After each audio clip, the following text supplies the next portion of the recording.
and welcome to Community Corner. Hello, my name is Aaron Karnig. Welcome to Community Corner. Hello, I'm DeWitt. Welcome to Community Corner. Welcome, we are pleased to welcome to you our guest, Dr. Stoller, Hi. professor at Wayne State University. Mr. Stoller has heard of us doing a presentation about traveling physicians team and contacted us to do this presentation with his students who are studying the area of special education.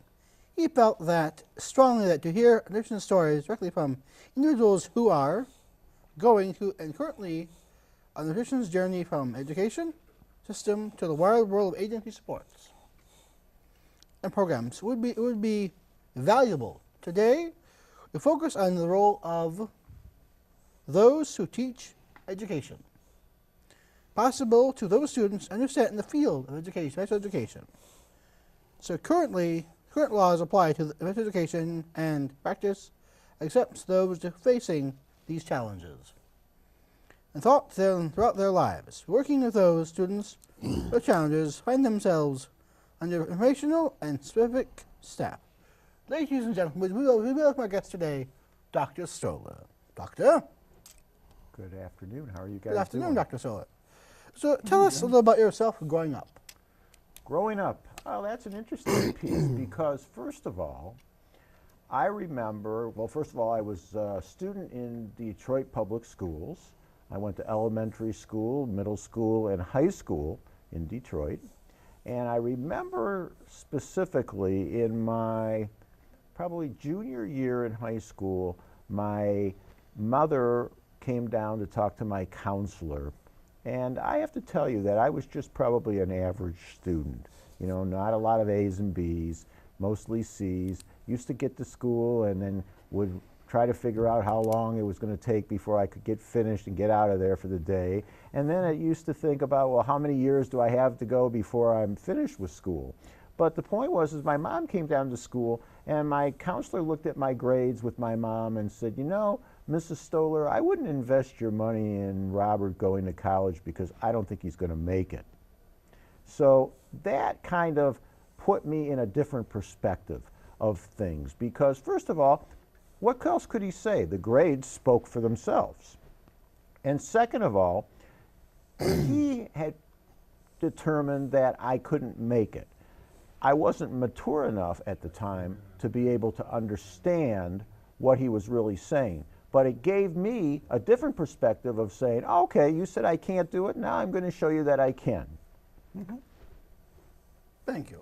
What types of careers have you had over the years?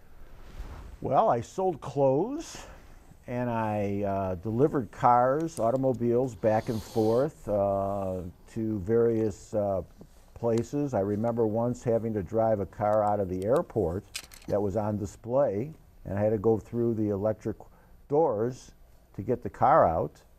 And I remember driving cars over to the state fairgrounds when the state fair was on.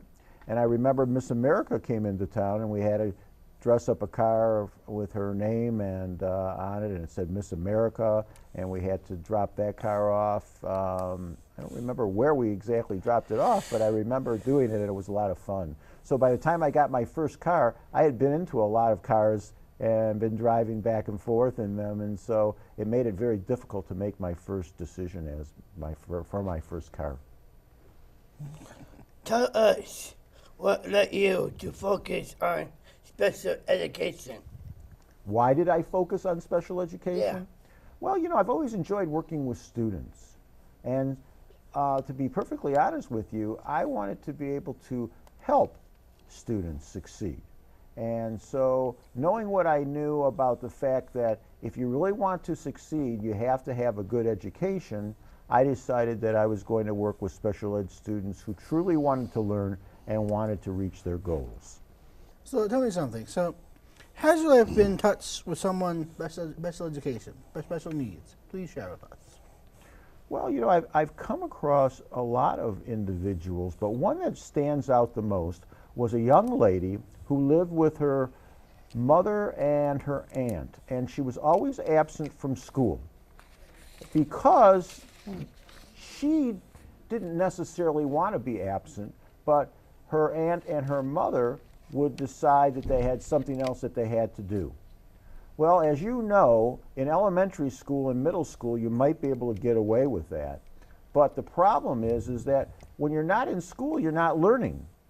And what happened was she was losing credits because she had too many absences.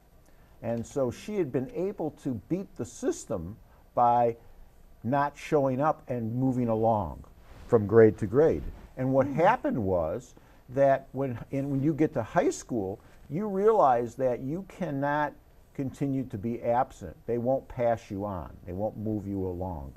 And so what happened was I sat down with her and I said to her, you better figure out what year you want to graduate, because if you continue to be absent, then you're not going to graduate with your friends. And she didn't understand that because she'd always been able to get away with it before, and she just started to cry. But you want to know something? After that, she was never absent a day until she graduated from high school. She was there every day after that. So that was a good feeling because she got a chance to be able to be successful, and she listened to what I said, and she graduated with her friends. Please tell us about your work at Wayne State University. Well, as you know, because you've come down and spoke in many of my classes, I teach special education classes to undergrad and graduate students. I've also taught reading classes, and particularly the class that I love teaching the most, although I do like them all, but the one that I like is the one that you come down and talk to my students about, and that is the transition class. But I also teach a class on inclusion as well. Thanks. You're welcome.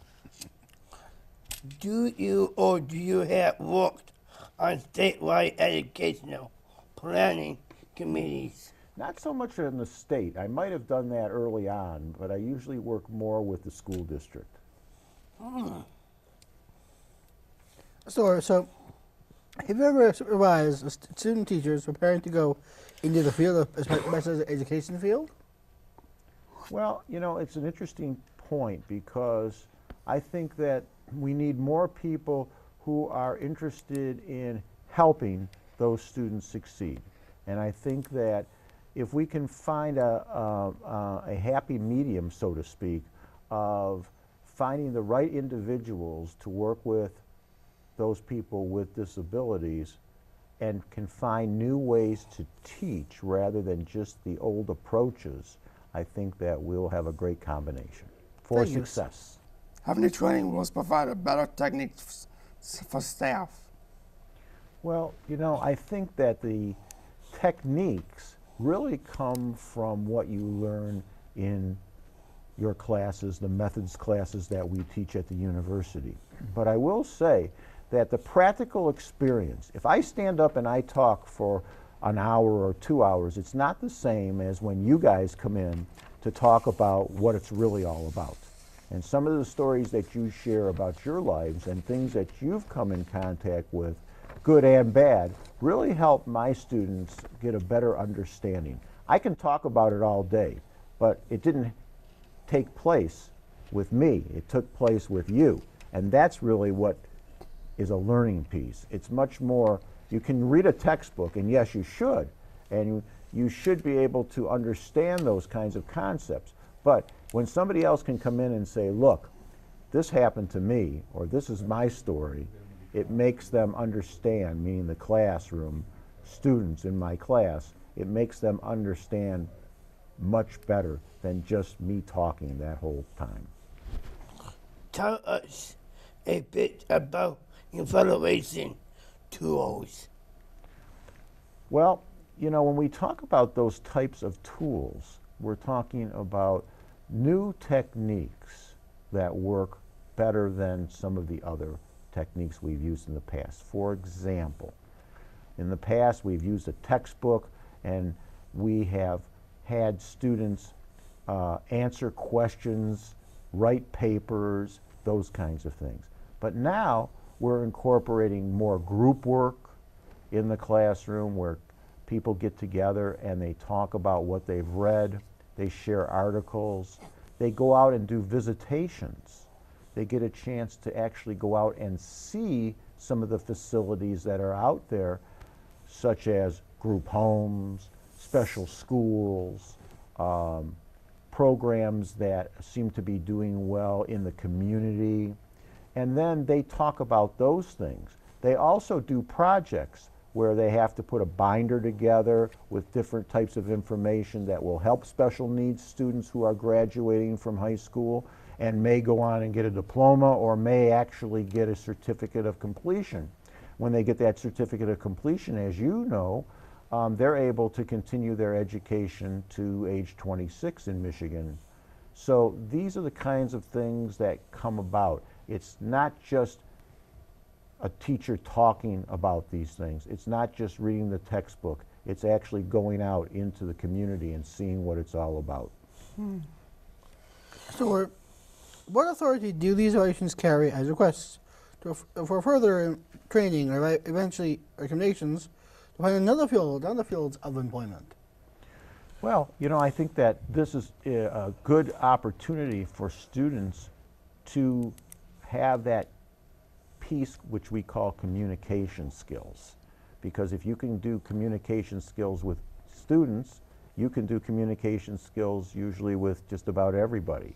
And so having good communication skills, having good written skills, having the ability to understand, but most importantly, being able to share that information with people who might not normally understand. So having multiple ways of sharing that information with people, whether it's written, whether it's oral, whether it's hands-on or whatever, will certainly help a student succeed, where in the past we might have said, read this chapter and answer these questions, and that's it.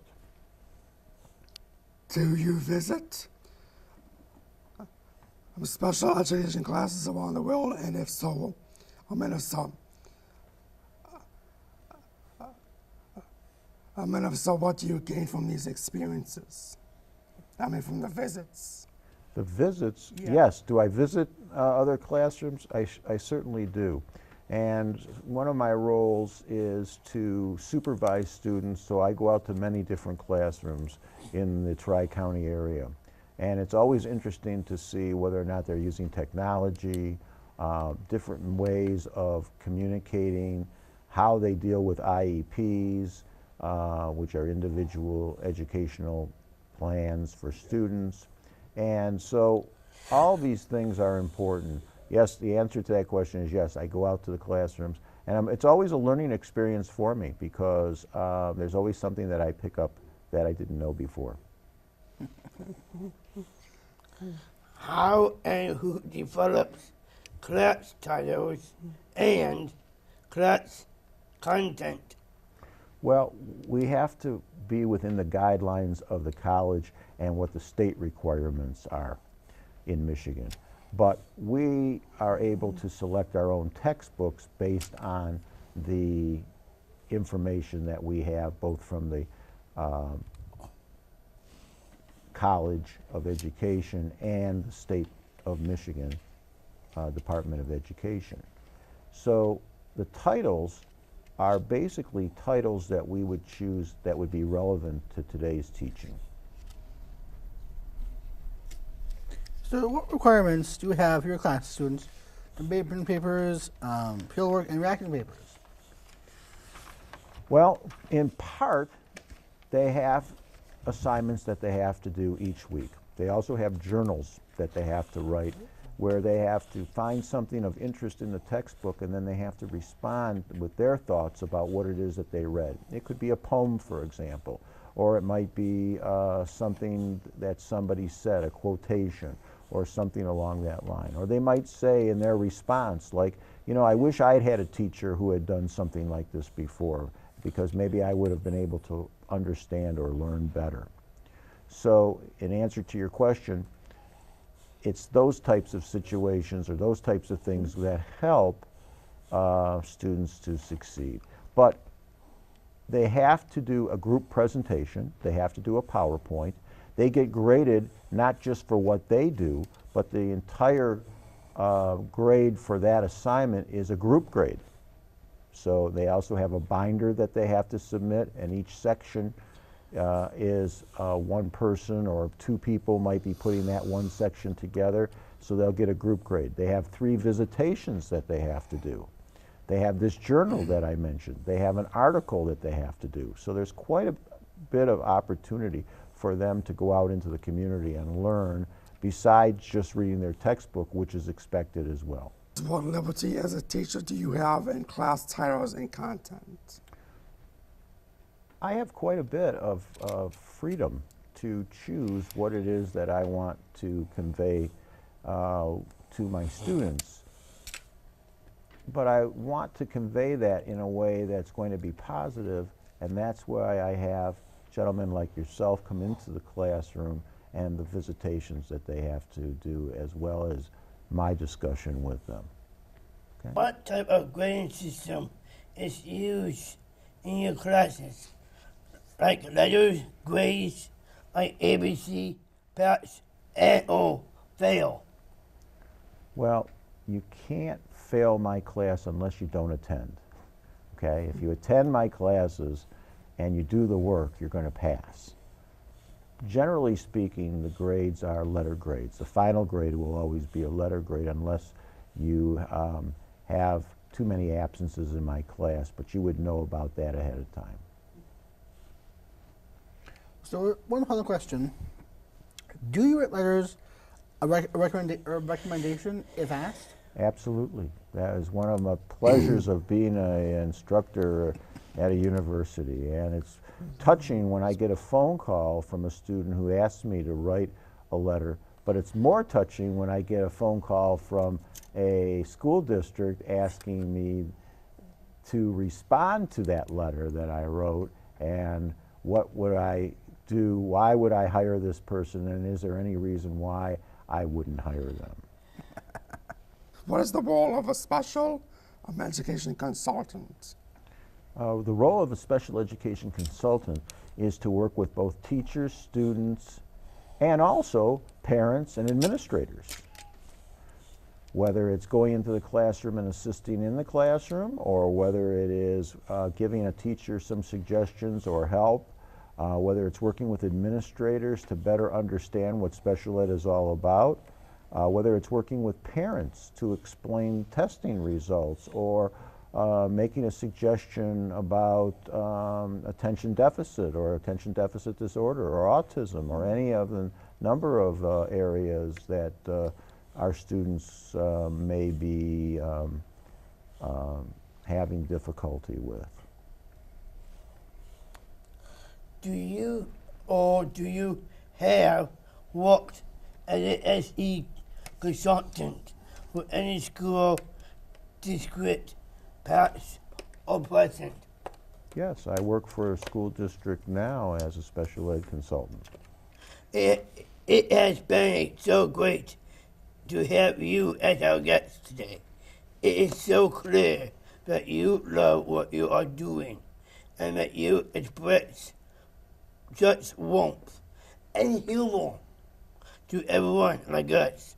We admire your work in preparing and challenging students who are preparing to work in the field of special education, as you ask them to think and reason, and particularly provide a warm and accepting environment. You also ask that those with challenges be given respect. We applaud you, Dr. Stoller. Thank you very much, and thank you for inviting me, but you are the true heroes, not me, because you tell the story and you tell it like it is, and I commend you, and I welcome you back to talk to my students again, and I look forward to seeing you, and thank you for inviting me. Thank you. Thanks, we'll be there.